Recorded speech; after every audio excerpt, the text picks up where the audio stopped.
Yeah, well, I was just going to say, as a business owner, I really, another part of this is you have to kind of embrace, I call it the art of replacing yourself.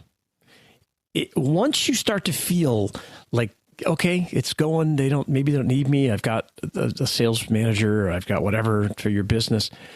It's time to move on to something new, either within the business. You can certainly expand out and do different things, or maybe you should go start another one, right? And go out and challenge yourself and help build that portfolio out. I will share that I am someone who has a very hard time convincing myself to replace myself. Intellectually, I see it, right? But I don't do it naturally.